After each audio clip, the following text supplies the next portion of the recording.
आज आसनसोल के कालीपहाड़ी इलाके में सिद्धू कानू दक्षिण बंगाल परिवहन निगम बस स्टैंड में 171वें हुल दिवस का पालन किया गया। आपको बता दें कि कालीपहाड़ी मोड़ संथालपाड़ा सिद्धू कानू बस स्टैंड समिति और आसनसोल आदिवासी समन्वय और उन्नयन समिति पश्चिम बर्धमान द्वारा संयुक्त रूप से इस कार्यक्रम का आयोजन किया गया तथा इस मौके पर मुख्य अतिथि के रूप में मंत्री मलय घटक उपस्थित रहे। उनके अलावा आसनसोल नगर निगम के MMIC गुरदास चटर्जी सहित तमाम विशिष्ट लोग भी उपस्थित हुए। बता दें कि यहाँ पर सबसे पहले सिद्धू कानू की प्रतिमा पर माल्यार्पण किया गया। इसके उपरांत मंत्री ने अपने वक्तव्यों को रखा।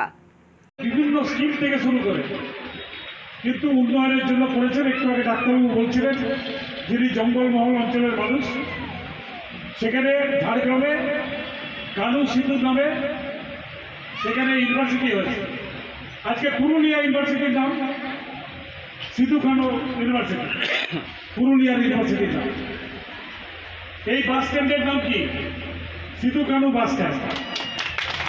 তো আজকে কিন্তু এই সরকার, মাননীয় মুখ্যমন্ত্রী, তিনি কিন্তু আদিবাসী সমাজকে যে সম্মান, যেভাবে তিনি উন্নয়নের জন্য কাজ করছেন, এর আগে কোনো ভারতবর্ষের কোনো সরকার করেনি। আমাদের আগেও যে সরকার ছিল, সিপিএমের সরকার, তারাও করেনি। আর ভারতবর্ষের বাইরে যে সরকারগুলো আছে, বিশেষ করে বিজেপি টিজেপির সরকারগুলো, সেখানে আদিবাসীদের উপর কী ধরনের অত্যাচার হয় খবরের কাগজ খুললেই দেখতে পাবে। রোজই আদিবাসীদের উপর অত্যাচার হচ্ছে, কিন্তু কোনো প্রতিকার হয় না।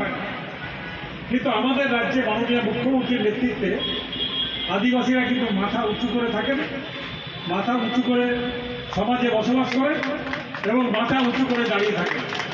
এটাই আমাদের সব থেকে বড় পাওনা।